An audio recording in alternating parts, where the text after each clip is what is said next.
చూస్ country delight, live better. ఇప్పుడే country delight app ని download చేసుకోండి.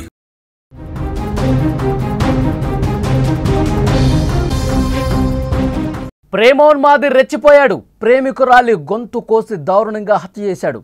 అనంతరం తాను కూడా ఆత్మహత్యాయత్నం చేశాడు. పెళ్లికి నిరాకరించడంతోనే ఈ ఘాతుకానికి పాల్పడినట్టుగా తెలుస్తోంది. సంగారెడ్డి జిల్లా రామచంద్రపురం పిఎస్ పరిధిలో ఈ ఘటన జరిగింది. మృతురాలిది విజయనగరం జిల్లా నుంచి వాళ్ళు వలస వచ్చారు. 25 సంవత్సరాల క్రితం వాళ్ళు హైదరాబాద్కి వలస వచ్చినట్టుగా తెలుస్తోంది. ఈ నిందితుడు ప్రవీణ్ మెదక్ జిల్లా వాసి. ప్రేమోన్మాదం పేట్రేగిపోయింది. మళ్ళీ ప్రేమ కత్తి గొంతు కోసింది. ప్రేమించిన వాడే కాలయముడిగా మారాడు. ఇంట్లోకి దూరి కత్తితో గొంతు కోసి ప్రియురాల్ని అత్యంత కిరాతకంగా ఓ ఉన్మాది చంపేశాడు. వద్దన్నా వినలేదు, కాళ్ళు పట్టుకున్నా కనికరించలేదు. పెళ్లి వాయిదా వేస్తుందనే కోపం, ఆక్రోశంతో అతడు రగిలిపోయి రక్త చరిత్ర రాసిన పరిస్థితి. అనంతరం ప్రేయసిని చంపేసిన కత్తితోనే తాను కూడా గాయపరుచుకుని ఆత్మహత్యాయత్నానికి పాల్పడ్డాడు. సంగారెడ్డి జిల్లా రామచంద్రపురం పిఎస్ పరిధిలో జరిగిన ఈ దారుణం ప్రతి ఒక్కరిని కూడా భయాందోళనకు గురి చేసింది. హత్యకు గురైన యువతి పేరు రమ్య. చందానగర్లోని ఓ ప్రైవేటు కాలేజీలో డిగ్రీ ఫైనల్ ఇయర్ చదువుతోంది. ఆమె చంపేసిన నిందితుడి పేరు ప్రవీణ్. మెదక్ జిల్లా వాసి. బీటెక్ కంప్లీట్ చేశాడు. ఓ ప్రైవేట్ కంపెనీలో పనిచేస్తున్నాడు. వీళ్ళకే 3 ఏళ్ల కిందటే పరిచయం ఏర్పడింది. ఆ పరిచయం కాస్త ప్రేమగా మారింది. ఈ క్రమంలోనే పెళ్లి చేసుకుందామని చెప్పి ప్రవీణ్ రమ్యను కోరుతా ఉన్నాడు. 6 నెలల క్రితం ఈ ప్రేమ విషయాన్ని ప్రవీణ్ రమ్య తల్లిదండ్రులకు చెప్పారు. వాళ్ళు అంగీకరించలేదు. తన కూతుర్ని మర్చిపోవాలంటూ హెచ్చరించారు. అప్పటి నుంచి రమ్యకు పెళ్లి సంబంధాలు కూడా చూడటం స్టార్ట్ చేశారు. దీంతో మనస్తాపానికి గురయ్యాడు ప్రవీణ్. రమ్యను పదే పెళ్లి కోసం బలవంతం చేస్తా ఉన్నాడు. సోమవారం మధ్యాహ్నం రమ్య తల్లిదండ్రులు ఇంట్లో లేని సమయంలో ప్రవీణ్ అక్కడికి వచ్చాడు. ఆమెను పెళ్లి చేసుకోవాలంటూ మళ్ళీ కోరినట్టు తెలుస్తోంది. రమ్య చదువు పూర్తయ్యాకే పెళ్లి విషయం గురించి ఆలోచిస్తా అని చాలా స్పష్టంగా చెప్పింది. ఇద్దరి మధ్య వాగ్వాదం జరిగింది.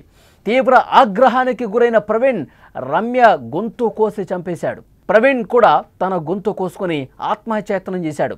సుమారు 1 గంట సమయంలో, మధ్యాహ్నం 1 గంట సమయంలో రమ్య తల్లి ఈశ్వరమ్మ ఇంటికి రాగా తలుపు లోపలికి మూసి ఉంది, గడియ పెట్టి ఉంది. అనుమానం వచ్చి కిటికీలోంచి చూస్తే రమ్య రక్తపు మడుగులో పడి ఉంది. ప్రవీణ్ పక్కనే గాయాలతో కనిపించాడు. వెంటనే ఇరుగు పొరుగు వారికి సమాచారం అందించారు. ఆ తర్వాత ఆసుపత్రికి తీసుకెళ్లిన పరిస్థితి. రమ్య కుటుంబం స్వస్థలం ఏపీలోని విజయనగరం జిల్లా బాడంగి మండలం గజరాయిని వలస. ఆమె తల్లిదండ్రులు బొత్స శ్రీనివాస్, ఈశ్వరమ్మ దంపతులు 25 సంవత్సరాల క్రితమే హైదరాబాద్కు వలస వచ్చారు. ఓ పరిశ్రమలో పనిచేస్తూ కుమార్తెను కష్టపడి చదివిస్తున్నారు. చదువు పూర్తయ్యాక మంచి సంబంధం చూసి పెళ్లి చేయాలని అనుకున్నారు. కానీ ఇంతలోనే కుమార్తె దారుణ హత్యకు గురి కావడంతో వాళ్ళు కన్నీరు మున్నీరుగా విలపిస్తున్నటువంటి పరిస్థితి. మరొకసారి ప్రేమోన్మాది రెచ్చిపోయినటువంటి ఘటనకు సంబంధించి వార్త మనం చూస్తున్నాం. రక్త చరిత్ర రాశాడు. వెంట తెచ్చుకున్న కత్తితో చాలా దారుణంగా గొంతు కోసి చంపినటువంటి పరిస్థితి. అసలు 3 సంవత్సరాల క్రితమే రమ్య అలాగే ప్రవీణ్ వాళ్ళు ప్రేమించుకుంటున్నారు. 3 సంవత్సరాల క్రితం అంటే ఇప్పుడు డిగ్రీ ఫైనల్ ఇయర్ చదువుతోంది రమ్య. 3 సంవత్సరాల క్రితం అంటే ఇంటర్ చదివే సమయంలోనో, ఇంటర్ పూర్తయ్యే సమయంలోనో వీళ్ళు పరిచయం అయ్యారు, ప్రేమించుకోవటం ప్రారంభించారు. అంటే ఇంత చిన్న వయసులో దీన్ని ప్రేమగా చూడాలా, అట్రాక్షన్గా చూడాలా? చిన్న వయసులోనే ప్రేమ పేరుతో ఉండటం, తల్లిదండ్రుల్ని ఈ విధంగా వేదనకు గురి చేయటం సబబా? చాలా దారుణం, అంటే దారుణమైన ఘటనగా చూడాలి. వీళ్ళిద్దరూ 3 సంవత్సరాలుగా ప్రేమించుకుంటున్నారు. 6 నెలల క్రితం రమ్య తల్లిదండ్రులకు ప్రవీణ్ చెప్పాడు, మీ అమ్మాయి అంటే నాకు ఇష్టం, పెళ్లి చేయండి, మీ అమ్మాయిని బాగా చూసుకుంటాను, దయచేసి మా పెళ్లి కానివ్వండి, రమ్య కూడా నేనంటే ఇష్టం, మేమిద్దరం 3 సంవత్సరాలుగా మాకు పరిచయం ఉంది, ప్రేమించుకుంటున్నాం, పెళ్లి చేయండి అంటూ ఒక సందర్భంలో తల్లిదండ్రులు కోరాడు ప్రవీణ్. కానీ వాళ్ళు ఒప్పుకోలేదు. ప్రేమ లేదు, గీమ లేదు, ఎక్కువ చేస్తే బాగుండదు, నీ మీద కేసు పెట్టాల్సి వస్తుందని చెప్పి హెచ్చరించి పంపించేశారు. అప్పటి నుంచి చిన్నపాటి గొడవలు జరుగుతూనే ఉన్నాయి. రమ్యకి అడుగుతా ఉన్నాడు, ఎట్లాగైనా మీ ఇంట్లో వాళ్ళకి చెప్పు, ఒప్పించు, మనం కలిసి ఉందాం, మనం హ్యాపీగా ఉందాం, ఇద్దరికి ఒకళ్ళంటే ఒకళ్ళు ఇష్టం కదా, నువ్వు లేకుండా నేను బతకలేను, నువ్వు లేకుండా నేను ఉండలేను, ప్లీజ్ మీ తల్లిదండ్రులను ఒప్పించు అని చెప్పి ఒక పక్క కోరతానే ఉన్నాడు. రమ్య ముందు నుంచి ఒకటే చెప్తుంది, నేను డిగ్రీ ఫైనల్ ఇయర్ చదువుతున్నాను, నువ్వంటే నాకు ఇష్టమే, ప్రేమ ఉంది, కానీ ఇప్పుడు నేను పెళ్లి చేసుకోలేను, నా చదువు కంప్లీట్ అయిపోయిన తర్వాత మా ఇంట్లో వాళ్ళు కూడా ఒప్పుకోవాలి, మా పేరెంట్స్ ఒప్పుకుంటేనే మన పెళ్ళి అవుతుంది, లేదంటే కాదు అని చాలా సందర్భాల్లో చెప్పింది. అయితే అప్పటికే అడిగి ప్రవీణ్ తనకు కోపం పెంచుకున్నాడు, పగ పెంచేసుకున్నాడు.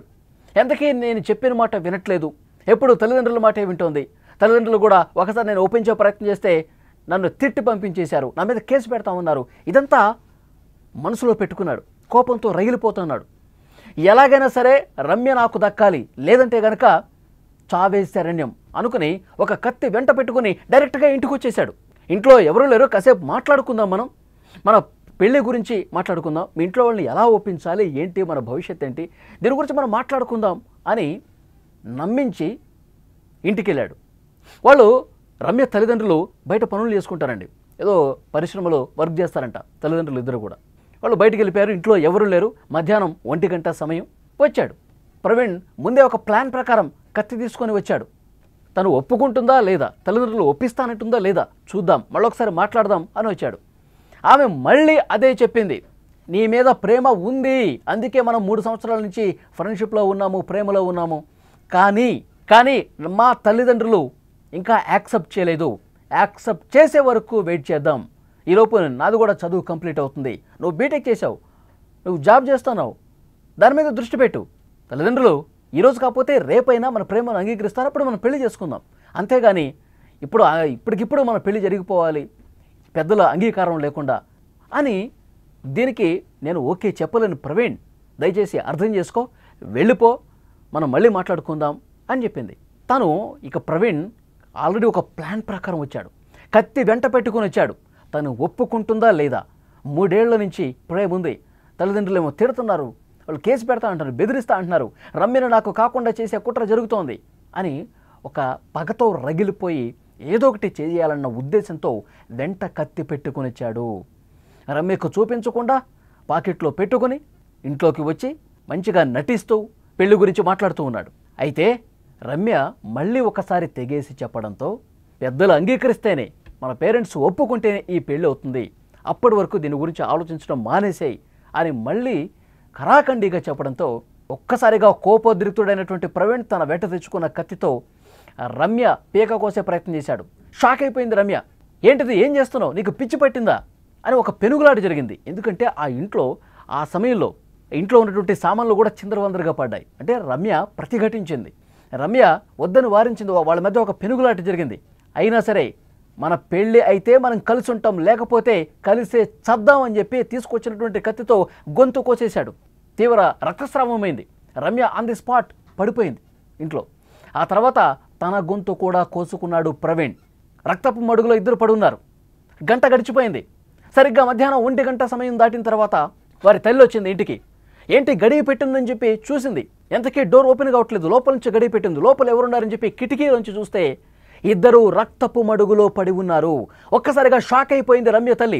వెంటనే ఇరుగు పొరుగు వారికి సమాచారం ఇచ్చారు. ఒక్కసారిగా కుప్పకూలిపోయింది.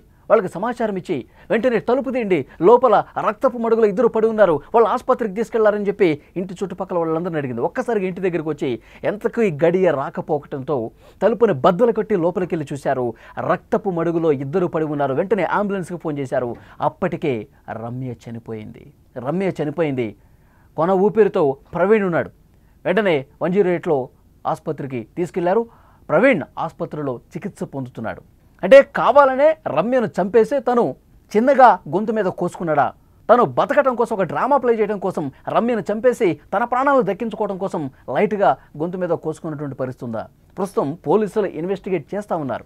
ప్రేమ ఎంత దారుణానికి దారితీస్తుందో చూడండి. పెళ్లికి అంగీకరించకపోతే ఇక చావేనా? పెళ్లికి అంగీకరించకపోతే, పెద్దలు ఒప్పుకోకపోతే చంపేస్తారా? ఇంత దారుణంగా ఉన్మాదిగా బిహేవ్ చేస్తారా?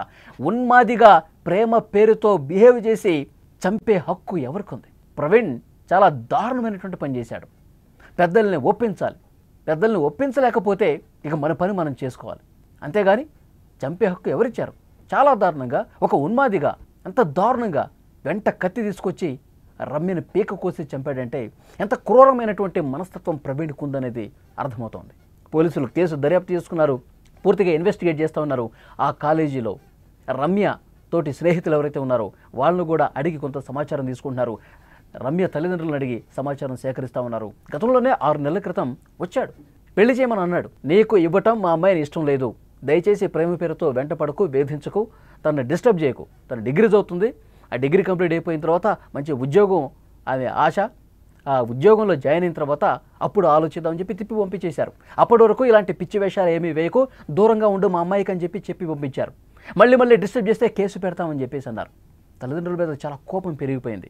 రమ్యతో మాట్లాడుతూ ఉన్నాడు రోజు, ఒప్పించు. ప్రవీణ్ ఇంత క్రిమినల్ బ్రెయిన్తో ఇంత సైకోగా బిహేవ్ చేస్తాడని చెప్పి ఎవరూ ఊహించలేదు. చాలా దారుణంగా కత్తి తీసుకొని ఇంటికొచ్చి వెనకాల చుట్టిట్లా పట్టుకొని కత్తితో కోసినట్టుగా అక్కడ ఆనవాళ్ళు కనిపిస్తూ ఉన్నాయి.